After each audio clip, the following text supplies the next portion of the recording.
بسم اللہ الرحمن الرحیم۔ جمعہ کے دن ایک گھڑی اللہ نے رکھی ہے جو چھپا دی ہے، چونکہ ہر اعلیٰ چیز کو چھپایا جاتا ہے۔ لیلۃ القدر ہے، اللہ نے چھپا دی کہ لیلۃ القدر تو ہے لیکن کب ہوگی؟ لا یعلمها الا اللہ، اللہ کے سوا کوئی نہیں جانتا۔ ہو سکتا ہے کبھی 21 میں ہو، کبھی 23 میں ہو، کبھی 25 میں ہو، کبھی 27 میں ہو۔ اسی طرح فیہ ساعۃ مستجابۃ، حضور نے فرمایا کہ جمعہ کے دن ایک ایسی گھڑی ہے جس میں جو بھی دعا کرو گے وہ قبول ہو جائے گی۔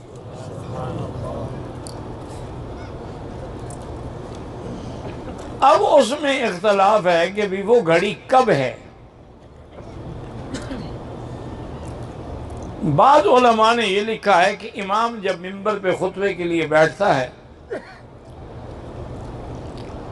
ابھی اذان ہوتی ہے، خطبہ شروع نہیں ہوتا، اسی اثناء میں وہ گھڑی ہے۔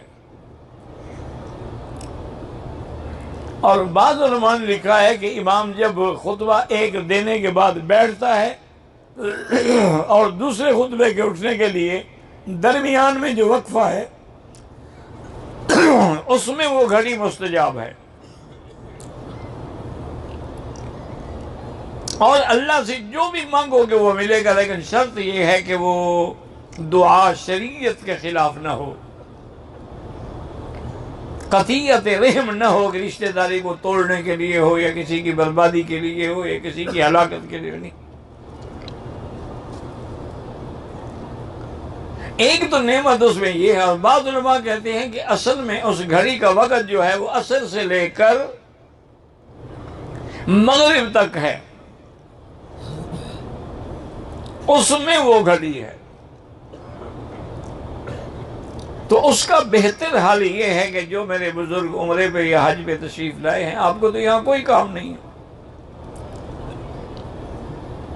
اگر آپ لوگ مسجد میں، مسجد الحرام میں، یا جس مسجد میں آپ نے جمعہ پڑھا ہے،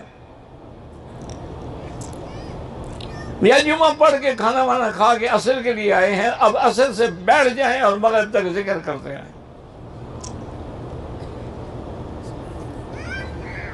اور اسی میں وہ دعا مانگیں، اور پہلے سے یہ نیت کر لیں کہ اس دعا کے لیے میں بیٹھ رہا ہوں، کہ میں نے آج اللہ سے یہ مانگنا ہے۔ ایک نعمت تو جمعہ کے دن میں یہ ہے کہ اس میں ایک گھڑی ہے مستجابہ جس میں دعا قبول ہوتی ہے۔ ویسے بزرگوں ایک بات یاد رکھو کہ دعا جو بھی ہم کرتے ہیں وہ ساری قبول ہوتی ہیں، کوئی بھی رد نہیں ہوتی، لیکن قبول ہونے کا معنی یہ ہے کبھی تو ہم جو مانگتے ہیں وہ مل جاتا ہے، کبھی ہم دعا مانگتے ہیں وہ تو نہیں ملا، لیکن اس کی وجہ سے اللہ ہمارے اس ذمے کوئی مصیبت آنے والی تھی اس کو ٹال دیتے ہیں۔ اور تیسری صورت اس کی یہ ہے کہ اللہ فرماتے ہیں کہ میرے بندے کے نامہ اعمال میں رکھ دو، اس دعا کا بدلہ میں اس کو قیامت میں دوں گا، یعنی ملے گا ضرور۔ اور یہ بھی صحیح حدیث میں ہے کہ جب بندے کو دعاؤں کا بدلہ قیامت میں ملے گا تو کہے گا اللہ اچھا ہوتا کہ میری کوئی دعا بھی منظور نہ ہوتی، آج سارے بدلے مل جاتے۔ تو دعا میں یقین کامل ہو۔ اگر دعا میں آپ خود ہی متذبذب ہیں، پتہ نہیں مدت ہو گئی ہے جی مانگتے ہوئے ابھی تک تو نہیں ملی، خدا جانے کیا وجہ ہے، یا کہتے ہیں بعض جاہل تو کہہ دیتے ہیں اللہ بھی ہماری سنتا ہی نہیں، یہ تو کفر ہے، اللہ تو سب کی سنتے ہیں، وہ تو کافروں کی بھی سنتے ہیں، وہ تو جانوروں کی بھی سنتے ہیں، ان کو رزق کون دیتا ہے؟ سیدنا سلیمان علیہ السلام، بارش نہیں تھی، آپ بھی دعا کر لیں کہ اللہ مکے میں بارش عطا فرما، دل سے دعا کر لیں۔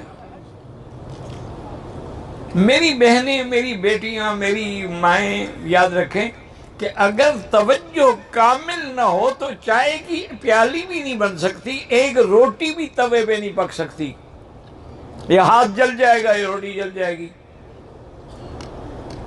تو اللہ کی طرف توجہ نہ ہو، کہتی ہے دعا منظور نہیں ہوتی۔ توجہ ہو اور یقین ہو کہ تیرے سوا ہمیں دینے والا کوئی نہیں،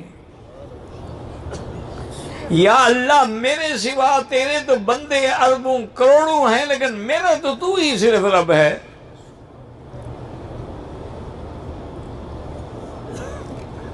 یقین کامل سے دعا کریں۔ اور دوسری جمعہ کی فضیلت یہ ہے کہ میرے آقا کا فرمان ہے صلی اللہ علیہ وسلم، ایک میری درخواست ہے کہ میری تقریر کے دوران میں جب بھی حضور کا نام آئے دروشی پڑھیں، اور وہ بھی شوق سے پڑھیں۔ اللہم صلی علی سیدنا محمد وعلی آل سیدنا محمد کما صلیت علی ابراہیم وعلی آل ابراہیم فی العالمین انک حمید مجید۔